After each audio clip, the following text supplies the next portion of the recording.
the tree of the knowledge of good and evil, thou shalt not eat of it. For in the day that thou eatest thereof, thou shalt surely die. So, in English, using the apple of the tree of good and evil, or apples from the tree of eternal life as metaphors, forbidden fruit, things that you should not eat, and that's what it starts with. So, what is the forbidden fruit in Twilight? We'll learn soon. Twilight, the #1 New York Times bestseller by Stephenie Meyer. Preface. I'd never given much thought to how I would die, though I'd had reason enough in the last few months. But even if I had, I would not have imagined it like this. I stared without breathing across the long room into the dark eyes of the hunter, and he looked pleasantly back at me. Surely it was a good way to die, in the place of someone else, someone I loved. Noble, even. That ought to count for something. I knew that if I'd never gone to Forks, I wouldn't be facing death now. But terrified as I was, I couldn't bring myself to regret the decision. When life offers you a dream so far beyond any of your expectations, it's not reasonable to grieve when it comes to an end. The hunter smiled in a friendly way as he sauntered forward to kill me. So that's the preface. We're not quite sure when in the story that's going to happen, but that is a flash forward to when Bella finds herself in danger. So let's begin now at the beginning. First sight. My mother drove me to the airport with the windows rolled down. It was 75 degrees in Phoenix, the sky a perfect cloudless blue. I was wearing my favorite shirt, sleeveless, white eyelet lace. I was wearing it as a farewell gesture.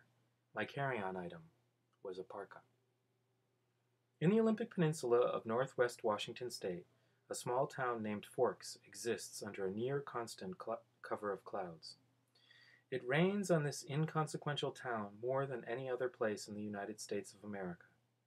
It was from this town and its gloomy, omnipresent shade that my mother escaped with me when I was only a few months old. It was in this town that I had been compelled to spend a month every summer until I was 14. That was the year I finally put my foot down. These past 3 summers, my dad Charlie vacationed with me in California for 2 weeks instead. It was to Forks that I now exiled myself, an action that I took with great horror. I detested Forks.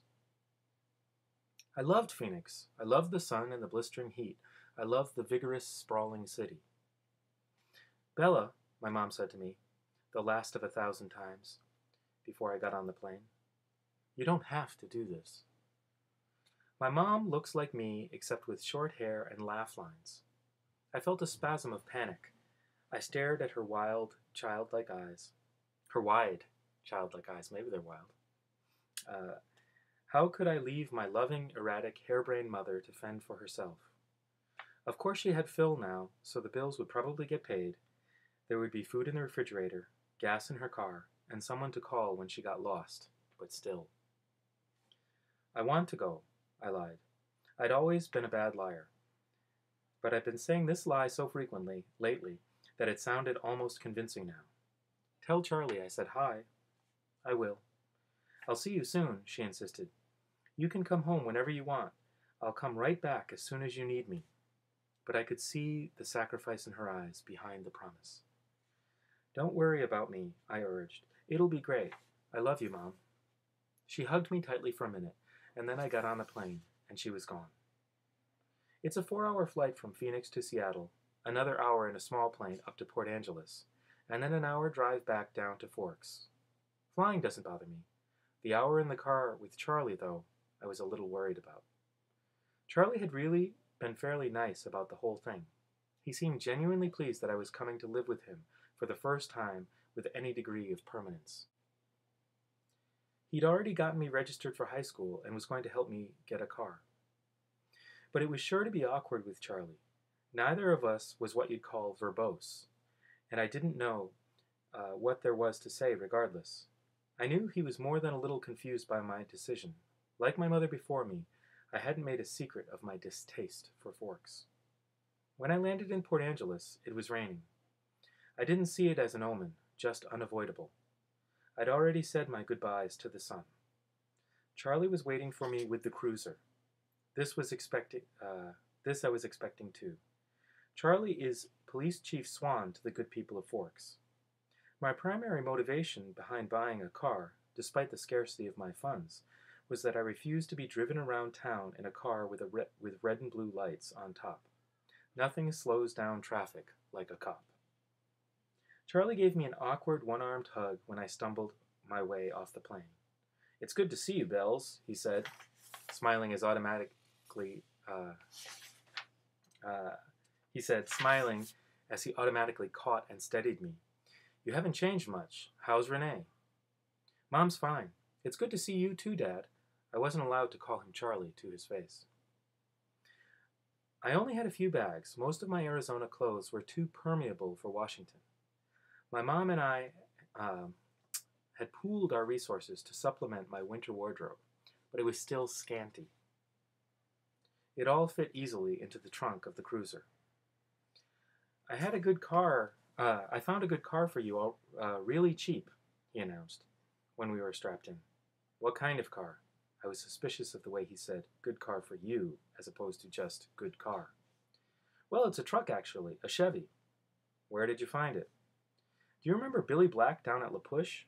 La Push is the tiny Indian reservation on the coast. "No." "He used to go fishing with us during the summer," Charlie prompted. That would explain why I didn't remember him. I do a good job of blocking painful, unnecessary things from my memory. "He's in a wheelchair now," Charlie continued when I didn't respond, "so he can't drive anymore, and he offered to sell me his truck cheap. What year is it?" I could see from his change of expression that this was the question he was hoping I wouldn't ask. "Well, Billy's done a lot of work on the engine. It's only a few years old, really." I hope he didn't think so little of me as to believe I would give up that easily. "When did he buy it?" "He bought it in 1984, I think." "Did he buy it new?" "Well, no. I think it was new in the early 60s or late 50s at the earliest," he admitted sheepishly. Dad, I don't really know anything about cars. I wouldn't be able to fix it if anything went wrong. I couldn't afford a mechanic." "Really, Bella, the thing runs great. They don't build them like that anymore."